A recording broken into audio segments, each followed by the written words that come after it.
ये है मथुरा की अंतर्ग्रही परिक्रमा में श्री श्वेतवारा भगवान का प्राचीन मंदिर। श्री द्वारकाधीश मंदिर के पीछे माणक चौक पर एक तंग गली में यह प्राचीन मंदिर विद्यमान है। भगवान विष्णु के 12 अवतार का यह वही स्वरूप है जो हमारी इस पृथ्वी को हिरण्याक्ष दैत्य से मुक्त करा के पाताल लोक से लेकर यहाँ आए हैं। 12 अर्थात शूकर भगवान ने पाताल से पृथ्वी को मुक्त कराने हेतु शूकर का रूप धारण किया है। चूंकि यह हिरण्याक्ष दैत्य पृथ्वी को पाताल की मलमूत्र की गंदगी में ले गया था, इसलिए भगवान को वाराह रूप धारण करना पड़ा। इस समय हम जिस कल्प में निवास कर रहे हैं, यह श्वेत वाराह भगवान का कल्प है।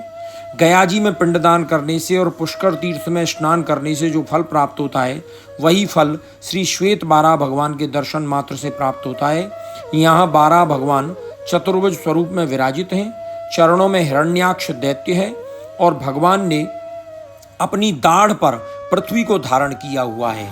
आज हम यहाँ माणक चौक पे श्री श्वेत वाराह मंदिर, जो मथुरा की अंतर्ग्रही परिक्रमा में बड़ा प्राचीन मंदिर है, वहाँ आए हैं और यहाँ की जो सेवायत हैं, इनसे हम यहाँ के मंदिर के महत्व और महात्म के बारे में कुछ जानकारी लेना चाहें। मैं आपको जय श्री कृष्णा करूँ, थोड़ा सा आप या श्वेत वाराह के मंदिर के महत्व और महत्व के बारे में बताने की कृपा करें। हम संकल्प लेते हैं ना, जन्म से लेकर मृत्यु तक हम कभी भी कोई भी पूजा स्टार्ट करेंगे, चालू करेंगे, तो सबसे पहले पंडित जी संकल्प दिलवाते हैं। तो संकल्प में सबसे पहले श्री विष्णु श्री विष्णु श्री विष्णु श्री श्वेत वाराह कल्पे, जो कल्प है वो इन्हीं का चल रहा है, श्वेत वाराह भगवान का। एक इस कल्प के मालिक यही है, श्वेत वाराह भगवान। मतलब कोई भी पूजा स्टार्ट होगी तो सबसे पहले ठाकुर जी का संकल्प लिया जाएगा, ठाकुर जी के नाम से ही कोई पूजा स्टार्ट होगी। ये श्वेत वाराह भगवान है, विष्णु जी अवतार हुए ना, उसमें से तीसरे अवतार है। पूर्व में मत्स्य, वाराह, नरसिंह, वामन, परशुराम, राम, कृष्ण, अभंगे, बौद्ध, अभंगे, कल्कि। तो ये श्वेत वाराह भगवान ठाकुर जी के एक हाथ में शंख है, एक हाथ में गदा है, एक हाथ में सुदर्शन चक्र है और पैरों में हिरण्याक्ष पड़ा हुआ है। एक हाथ में हिरण्याक्ष की चोटी है, शिखा इसलिए पकड़ी हुई है क्योंकि जैसे रावण की नाभि में अमृत था ना, ऐसी राक्षस की हिरण्याक्ष की चोटी में प्राण थे। हिरण्याक्ष की चोटी ठाकुर जी ने पकड़ रखी है और उधर पे ठाकुर जी ने इसके पैर रखा हुआ है। ये ठाकुर वक्षस्थल पे, हाँ उधर पे छाती पे, ये ठाकुर जी के स्वरूप का वर्णन है, स्वरूप का दर्शन है। और वराह पुराण का एक महत्वपूर्ण श्लोक है, गयायाम पिंडदानीम यत्फलम देश पुष्करे तत्फलम संभावनोति शेतम दृष्ट्वा सदनम। गया जी में पिंडदान करने से, जेठ के महीने में पुष्कर में स्नान करने से जो फल प्राप्त होता है वो मात्र ठाकुर जी के दर्शन से ही प्राप्त हो जाता है। गया जी में पिंडदान पितरों के मोक्ष के लिए, शांति के लिए किया जाता है, अकाल मृत्यु हो जाती है उसकी मोक्ष प्राप्ति के लिए। और पुष्कर में ज्येष्ठ मास में स्नान किया जाता है पुत्र प्राप्ति के लिए। तो पितृ और पुत्र दोनों का फल ठाकुर जी के दर्शन से ही मिलता है, श्री श्वेत वाराह देव जी के दर्शन से ही मिलता है। ये वराह पुराण का मथुरा महत्व का महत्वपूर्ण श्लोक है, जो हमने शुरू से अपने पूर्वजों से सुनते आए हैं। और ये वाराह भगवान ने अपने थूथन पे ये पृथ्वी धारण कर रखी है। हाँ, और श्वेत वाराह देव जी ने भी धारण की हुई है। वो वस्त्र में, पोशाक में, ओढ़नी में दुबकी हुई है। वो भूदेवी है जो डाढ़ पर विराजमान। अच्छा, डाढ़ पे जो विराजमान है वो भूदेवी है, पृथ्वी है। हाँ, पृथ्वी को पाताल में से निकाल के लाए। हाँ, जब ठाकुर जी ने ब्रह्मा जी की नासिका में से, नाक में से अवतार लिया था अंगूठे के बराबर का, तो वो श्वेत वर्ण में लिया था। और जब हिरण्याक्ष राक्षस को पाताल लोक में मारने गए हैं तो रक्त क्रोध में आके उनका रक्त वर्ण जो है वो लाल हो गया है, इसलिए वो आदि वराह हो गए हैं, श्वेत वराह और आदि वराह। और उसके बाद तब भूदेवी को हिरण्याक्ष का वध करके, उसको मार के, तब भूदेवी को अपनी डाढ़ पर विराजमान करके ला रहे हैं पाताल लोक से। तो तब वो नील वराह हो गया, क्योंकि समुद्र का और पाताल का पानी का वर्ण नीला होता है। तब जन्म हुआ तो श्वेत वराह हुआ, फिर आदि वराह हुआ, फिर नील वराह हुए और फिर कपिल वराह।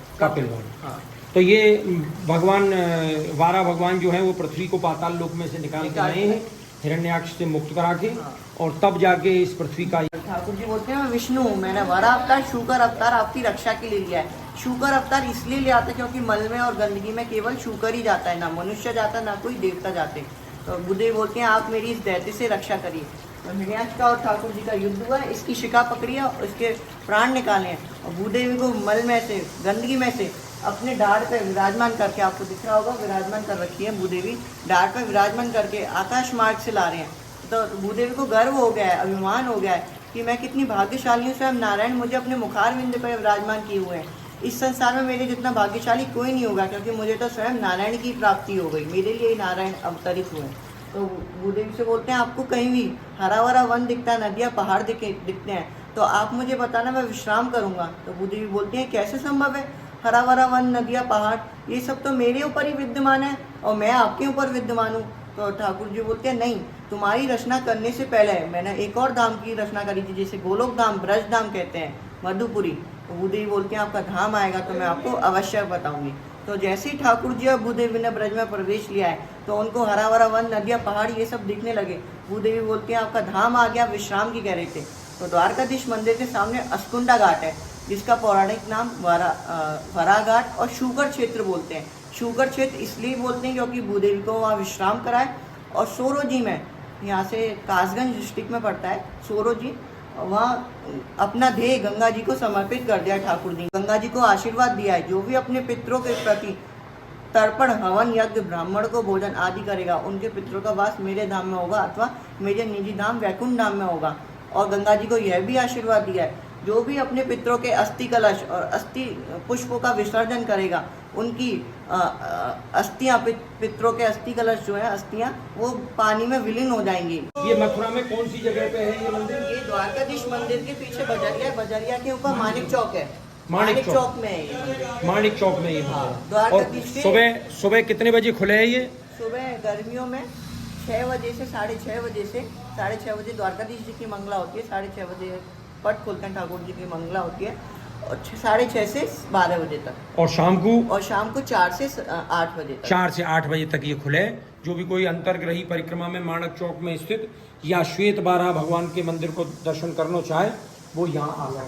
7 बजे ठाकुर जी की शयन आरती होती है, 7:30 बजे से 8 बजे तक, 7:15, 7:30, 8 बजे तक ठाकुर जी की अतर सेवा, इत्र सेवा के दर्शन होते हैं। जय हो। सर्वांग दर्शन होते हैं। आपको बहुत बहुत धन्यवाद। जय श्री कृष्ण।